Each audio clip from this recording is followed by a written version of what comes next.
man's body, speaking with the utmost confidence against the experience of the average heterosexual black man about things you haven't done even a modicum of research about and haven't experienced because, believe it or not, being gay excludes you. Let's see that again. Being gay excludes you from some of the pressures we face as straight black boys. Okay.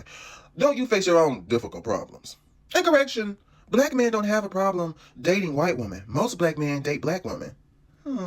Even more black men marry black women. About 90% of all wealthy married black men choose a black woman. Okay. Black women, like most people, focus on the negative, so it appears to be a problem when it's not. A lot of them just speak with emotion instead of facts. And other women and men raised under the matriarchy per usual don't press back on anything black women say right or wrong. Also, the patriarchy isn't to blame for both black men and black women.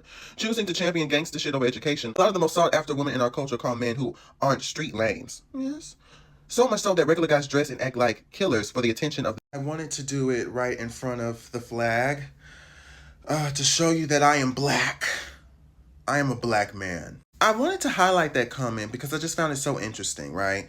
If you ever follow any of the black liberation channels, you follow any like Pan-Africanist channels, any whole TEP channels or pages or influencers, you will know that there's a lot of homophobia. And so many black people in general have convinced themselves that if you're part of the queer community, that you don't know shit about being black. Last time I checked, just because I am a Fruit Loop does not mean that I do not know what it means to be black. And his particular type of logic and thinking doesn't make sense because I do know what it's like to be a black man. Because I am a black man. All it takes is me lowering my voice and maybe not being a little bit more, feminine and talking a little bit more direct. And being violent or being more assertive, and people would see me as the angry black man. People would see me as the violent black man. And in fact, some of these black men who are masculine are in fact DL. We have had a prevalency of so many types of down low men and men who decide to cheat on their spouses with other men that we created a terminology DL. We did that. So it's funny how now he's sitting here saying, oh, you act like a woman, you present as feminine, so you don't have a right to talk about what it means to be a black man. Not understanding the complexity of what it means to be a queer and a black and a man. This, my friends, is why we as a community need to understand inclusivity. Because if we understood inclusivity, we would know that me being a queer black man has nothing to do with it. Has nothing to do with my outlook on certain things. Or maybe it does. But it doesn't necessarily mean that me calling accountability for black man means that I hate black man. Means that I don't like black men. Means that I have a vendetta against black men. Everybody has to be held accountable. It's not just the queers and it's not just the women. It's also the black man. I'm kind of sick of it. And on top of that, him saying the celebrities, most black men celebrities being with black women, haven't seen it. I've seen a good amount. No. The only thing that seemed a little bit more valid was towards the end where he's saying a lot of women like to go for black men who have a certain aesthetic, who have a certain look. And that part is somewhat true. I have to admit, I have seen that with my own eyes. Oh, yes, I've seen it.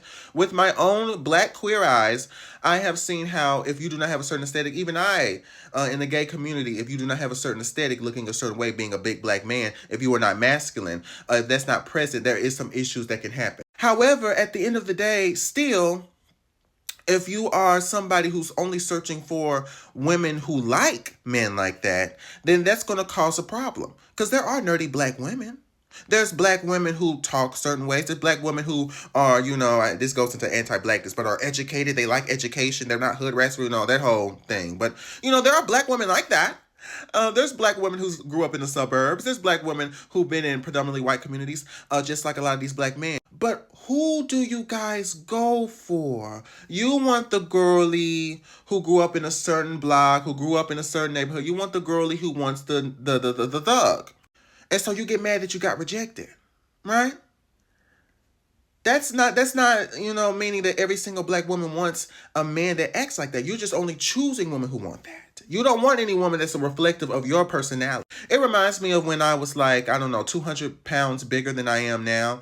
And I was so upset because every time I would talk about how lonely I was, and I would go for somebody who was built, who was jacked, right? Who was on the track team. I could barely go up the stairs without huffing and puffing, yet I wanted somebody who was basically an Olympian. And that's me giving them too much credit, but you know what the fuck I mean. It makes no sense! But anyway, I just wanted to sit there and say my little spiel. But of course, because of my queerness, I know that I'm not qualified. There wasn't any queer black people that worked with people like Martin Luther King and Malcolm X and any other notable people within, our black American history. They were all just heterosexual. We as yes, queen. We weren't there. Yes. All right. Well, this was great. You guys have a good goddamn day.